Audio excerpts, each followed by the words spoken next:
Hi, I am Roger Jose, Managing Director of Alpha Academy, Alappuzha, Kottakkal and UAE. നമ്മൾ ഇന്ന് മനസ്സിലാക്കാൻ പോകുന്നത് കേരളത്തിൽ ഒരു മെഡിക്കൽ പ്രൊഫഷനിലേക്ക്, എഞ്ചിനീയറിംഗ് പ്രൊഫഷനിലേക്ക് ഒരു അഡ്മിഷന് വേണ്ടിയിട്ട് നാം ആപ്ലിക്കേഷൻ സബ്മിറ്റ് ചെയ്യുമ്പോൾ കേരളത്തിലെ NRI സ്റ്റാറ്റസ് ഉള്ള സീറ്റിലേക്ക് ഒരു അഡ്മിഷൻ ലഭിക്കാൻ നമ്മുടെ കയ്യിൽ കീപ്പ് ചെയ്യേണ്ട ഡോക്യുമെൻസുകൾ എന്തൊക്കെയാണ് എന്നാണ് നമ്മൾ ഇന്ന് ചെക്ക് ചെയ്യാൻ പോവുക. ഈ നോട്ടിഫിക്കേഷനെ കുറിച്ച് കേരള എൻട്രൻസ് കമ്മീഷനുടെ വെബ്സൈറ്റിൽ കൃത്യമായ നോട്ടിഫിക്കേഷൻ വന്നിട്ടുണ്ട്. ഇത് എല്ലാ പേരൻസും കൃത്യമായിട്ട് മനസ്സിലാക്കുക. ഇനി ഇതിനെക്കുറിച്ച് എന്തെങ്കിലും ഡീറ്റെയിൽ ആയിട്ടുള്ള ഡൗട്ട്സുകൾ പേരൻസിനുണ്ടെങ്കിൽ നിങ്ങൾക്ക് ആൽഫയുടെ ക്യാമ്പസിലേക്ക് വിളിക്കാം. ഈ നമ്പറിൽ വിളിക്കുന്നതിലൂടെ നിങ്ങളുടെ സംശയങ്ങൾ തീർത്തു തരാൻ എക്സ്പേർട്ട് ടീം നിങ്ങളോടൊപ്പം കൂടെ ഉണ്ടാവും. അതിനോടൊപ്പം ഈ ചാനൽ സബ്സ്ക്രൈബ് ചെയ്യുന്നതിലൂടെ എൻട്രൻസ് എക്സാമിനേഷൻസ് നമുക്കറിയാം 2026 ഒരു മെഡിക്കൽ പ്രൊഫഷണലും എഞ്ചിനീയറിംഗ് പ്രൊഫഷണലായിട്ട് തന്നെ ഏകദേശം 40-ഓളം എൻട്രൻസ് പരീക്ഷകളാണ് ഒരു വിദ്യാർത്ഥിക്ക് എഴുതാൻ പറ്റുക. ഇതിൻ്റെ ഒക്കെ നോട്ടിഫിക്കേഷൻ വരുന്നതനുസരിച്ച് കൃത്യമായിട്ട് നിങ്ങളിലേക്ക് ഈ ചാനലിലൂടെ ലേറ്റസ്റ്റ് ആയിട്ടുള്ള അപ്ഡേറ്റ്സുകൾ കൃത്യമായിട്ട് എത്തിക്കൊണ്ടേയിരിക്കും. നിങ്ങളെ ഹെൽപ്പ് ചെയ്യാൻ ആൽഫ അക്കാഡമി കൂടെ ഉണ്ടാവുകയും ചെയ്യും. ഇനി NRI സ്റ്റാറ്റസ് നമുക്ക് നേടിയെടുക്കാൻ ഒരു പ്രൈവറ്റ് സെൽഫ് ഫിനാൻസിങ് കോളേജിൻ്റെ അത് MBBS കോഴ്സുകളോ എഞ്ചിനീയറിംഗ് സീറ്റുകളോ ഏതുമാവട്ടെ, ആ സീറ്റിൻ്റെ ഒരു പ്രൈവറ്റ് കോളേജിൻ്റെ 15% സീറ്റ് എന്ന് പറയുന്നത് NRI സ്റ്റാറ്റസ് ഉള്ള കുട്ടികൾക്ക് വേണ്ടിയിട്ട് റിസർവ് ചെയ്തിരിക്കുന്നതാണ്. അപ്പോൾ ആ സീറ്റിലേക്ക് നമുക്കൊരു അഡ്മിഷൻ കിട്ടണമെങ്കിൽ നമ്മളിപ്പോൾ പഠിച്ചുകൊണ്ടിരിക്കുന്ന സമയത്ത് ഒരു വിദ്യാർത്ഥിയെ സംബന്ധിച്ചിടത്തോളം NRI സീറ്റിൽ ഒരു അഡ്മിഷൻ കിട്ടണമെന്ന് ആഗ്രഹം കാണത്തില്ല. കാരണം NRI സ്റ്റാറ്റസ് ഉള്ള സീറ്റുകൾ എന്ന് പറയുന്നത് എപ്പോഴും ഉയർന്ന ഫീസാണ്. എക്സാമ്പിൾ, ഒരു MBBS കോഴ്സ് നമ്മുടെ കേരളത്തിൽ ഒരു ഗവൺമെൻറ് സീറ്റിൽ പഠിക്കണമെങ്കിൽ 25,000 ഫീസ് ഉള്ളൂ. അതൊരു പ്രൈവറ്റ് സെൽഫ് ഫിനാൻസിങ് കോളേജിൽ പഠിച്ചാൽ 8 ലക്ഷം 9 ലക്ഷം രൂപയാണ് ഫീസ് വരുന്നത്. അത് തന്നെ NRI സീറ്റിലേക്ക് പോയാൽ 20 ലക്ഷം രൂപയാണ് ഫീസ് വരുന്നത്. അപ്പോൾ 20 lakhs കൊടുത്ത് പഠിക്കണം എന്നൊന്നും പഠിച്ചുകൊണ്ടിരിക്കുന്ന വിദ്യാർത്ഥികൾക്ക് ആഗ്രഹം കാണത്തില്ല. പക്ഷേ നമ്മൾ ആപ്ലിക്കേഷൻ സബ്മിറ്റ് ചെയ്യുന്ന സമയത്ത് എനിക്ക് കിട്ടിയാലും ഇല്ലെങ്കിലും NRI സ്റ്റാറ്റസ് ഉണ്ടെങ്കിൽ അതൊന്ന് അപ്ലൈ ചെയ്തിട്ടേക്കുക. നമുക്ക് അഡ്മിഷൻ നമുക്ക് ഉയർന്ന മാർക്ക് കിട്ടിയില്ലെങ്കിൽ ഒരു അഡ്മിഷൻ കിട്ടാൻ വരുന്ന ഒരു ഡിഫിക്കൽട്ടി വന്നാൽ ആ സമയത്ത് നമുക്കത് പ്രയോജനപ്പെടുത്താം. NRI സ്റ്റാറ്റസ് എടുത്തു എന്നതുകൊണ്ട് ഒരിക്കലും നമ്മളെ ആ സീറ്റിൽ മാത്രമല്ല കൺസിഡർ ചെയ്യുന്നത്. നമുക്ക് നല്ല മാർക്ക് ഉണ്ടെങ്കിൽ നോർമൽ സീറ്റിലേക്ക് നമ്മളെ കൺസിഡർ ചെയ്യും. റിസർവേഷൻസ് ഒക്കെ ഉള്ള സീറ്റിലേക്കൊക്കെ നമ്മളെ കൺസിഡർ ചെയ്യും. നമ്മുടെ മാർക്ക് കുറഞ്ഞു പോയാൽ നമുക്കൊരു സീറ്റ് കിട്ടാതെ വരുന്ന ഒരു സാഹചര്യം ഉണ്ടായാൽ മാത്രമേ ഈ NRI സീറ്റിലേക്ക് നാം അപ്പോൾ ആപ്ലിക്കേഷൻ സബ്മിറ്റ് ചെയ്യേണ്ടി വരത്തുള്ളൂ. ഇതിനോടൊപ്പം ശ്രദ്ധിക്കുക, നമ്മളൊരു പഠിച്ച് കഴിഞ്ഞ് റിസൾട്ടൊക്കെ വന്നു കഴിഞ്ഞ് എനിക്ക് ഒരു മാർക്ക് ഒരല്പം കുറഞ്ഞു പോയി, NRI സീറ്റിൽ ഒരു അഡ്മിഷൻ എടുക്കണമെന്ന് ആഗ്രഹിച്ചാൽ ആ സമയത്ത് NRI സ്റ്റാറ്റസിനുള്ള ഈ ഡോക്യുമെന്റ്സുകൾ സബ്മിറ്റ് ചെയ്തിട്ടില്ലാത്ത വിദ്യാർത്ഥികൾക്ക് അപ്പോൾ പിന്നെ NRI സീറ്റിലേക്ക് അഡ്മിഷൻ ലഭിക്കത്തുമില്ല. അപ്പോൾ നമുക്ക് ചെയ്യേണ്ടത് കീമിന് ആപ്ലിക്കേഷൻ സബ്മിറ്റ് ചെയ്യുന്ന ഈ ആപ്ലിക്കേഷൻ പ്രൊസീജിയർ ckerala.gov.in എന്ന വെബ്സൈറ്റിലൂടെ സ്റ്റാർട്ട് ചെയ്യുന്ന സമയത്ത് NRI സ്റ്റാറ്റസ് നേടാൻ ആഗ്രഹമുള്ള വിദ്യാർത്ഥികൾ, അതേപോലൊരു സീറ്റിലേക്ക് പഠിക്കാൻ ആഗ്രഹമുള്ള വിദ്യാർത്ഥികൾ ഇപ്പോൾ തന്നെ ഡോക്യുമെന്റ്സുകളെല്ലാം കൃത്യമായിട്ട് കളക്ട് ചെയ്ത് സബ്മിറ്റ് ചെയ്ത് അതിന് വേണ്ടിയിട്ടുള്ള ഒരു സ്റ്റാറ്റസ് നേടിവെക്കുക. ഇനി അങ്ങനെയാണെങ്കിൽ എന്തൊക്കെയാണ് വേണ്ടത്? +2 കഴിഞ്ഞ വിദ്യാർത്ഥിയോ റിപ്പീറ്റ് ചെയ്യുന്ന വിദ്യാർത്ഥികളോ ആരുമാവട്ടെ, ഇപ്പം നമ്മൾ ഒരു എക്സാമിനേഷൻ അപ്ലൈ ചെയ്യുന്നു, ആപ്ലിക്കേഷൻ സബ്മിറ്റ് ചെയ്ത് പരീക്ഷ എഴുതുന്നെങ്കിൽ ആ കാൻഡിഡേറ്റിൻ്റെ ബ്ലഡ് റിലേഷനിലുള്ള ഒരു വ്യക്തി സ്പോൺസറായിട്ട് ഉണ്ടാവണം.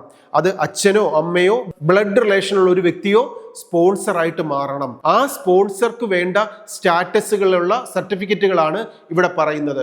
ഒന്നാമതായിട്ട് പറയുന്നത് പാസ്പോർട്ട് കോപ്പി, ഇതാണ് ഏറ്റവും ഇമ്പോർട്ടൻ്റ്.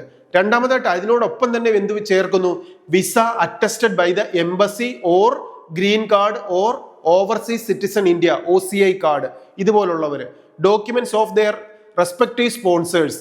ഈ ആരാണോ സ്പോൺസറായി മാറുന്നത് അദ്ദേഹത്തിൻ്റെ അല്ലെങ്കിൽ ആ വ്യക്തിയുടെ ഇതേപോലുള്ള ഡോക്യുമെന്റ്സുകളാണ് വേണ്ടത്.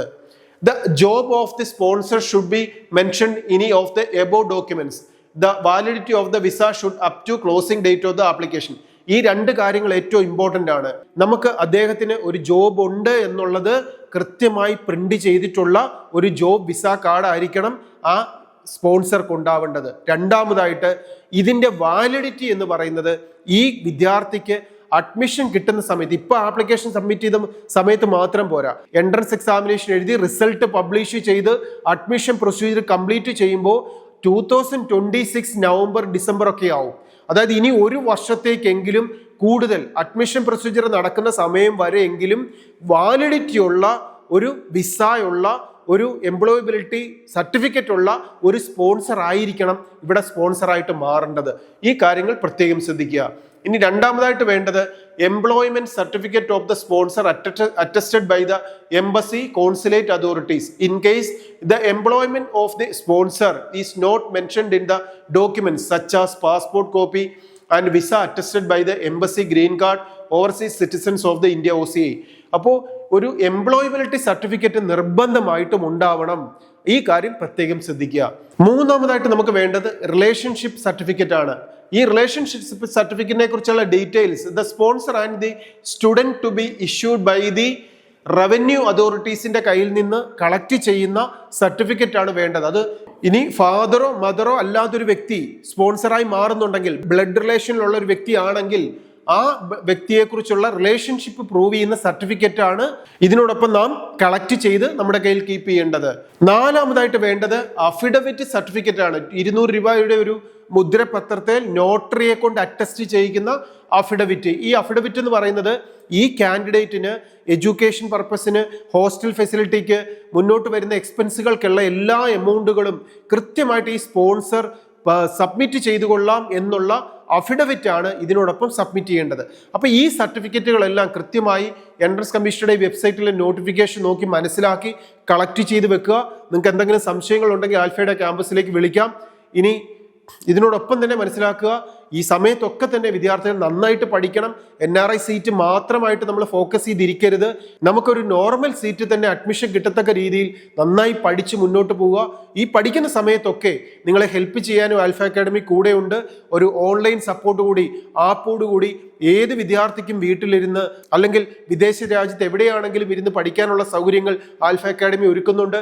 ഇനി അതുമല്ല, വിദ്യാർത്ഥികൾക്ക് വന്ന് ഹോസ്റ്റൽ ഫെസിലിറ്റിയോടെ ഒരു നല്ല ടീച്ചേഴ്സിനോടൊപ്പം താമസിച്ച് പഠിച്ച് എൻട്രൻസ് എക്സാമിനേഷൻ ടാർഗറ്റ് ചെയ്ത് എക്സാമിനേഷൻ എഴുതണമെങ്കിൽ അത് ക്രാഷ് കോഴ്സോ, റിപ്പീറ്റഡ് ബാച്ചോ, ഇന്റഗ്രേറ്റഡ് സ്കൂളോ, 10ാം ക്ലാസ് കഴിയുന്ന വിദ്യാർത്ഥികൾക്ക് +1 +2 ഇന്റഗ്രേറ്റഡ് സ്കൂൾ സ്റ്റഡിയോ ഏതുമാവട്ടെ, ആലപ്പുഴയിലെ ക്യാമ്പസിലോ കോട്ടക്കൽ ക്യാമ്പസിലോ എവിടെയാണെങ്കിലും നിങ്ങൾക്ക് വന്ന് നല്ല പേഴ്സണൽ അറ്റൻഷനോടെ പഠിച്ച് മികച്ച വിജയത്തിലേക്ക് എത്തിക്കാനും ആൽഫ അക്കാഡമി നിങ്ങളെ സപ്പോർട്ട് ചെയ്യും. എന്താവശ്യങ്ങൾക്കും വിളിക്കുക. നിങ്ങളോടൊപ്പം ആൽഫ അക്കാഡമി കൂടെയുണ്ട്. ഇനി പുതിയ ഒരു ന്യൂസും അപ്ഡേറ്റ്സുമായി എൻട്രൻസിന്റെ മേഖലയിലെ, അത് കേരളത്തിലെയോ ഓൾ ഇന്ത്യ വൈസ് ഉള്ളതോ ഏതുമാവട്ടെ, ഒരു പുതിയ ന്യൂസും അപ്ഡേറ്റ്സും ഏത് പബ്ലിഷ് ചെയ്താലും നിങ്ങളെ ഹെൽപ്പ് ചെയ്യാൻ, അറിയിക്കാൻ ഈ ചാനലിലൂടെ ആൽഫ അക്കാഡമി കൂടെ ഉണ്ടാവും. പുതിയ ന്യൂസ് അപ്ഡേറ്റ്സുമായി നമുക്ക് വീണ്ടും കാണാം. All the best.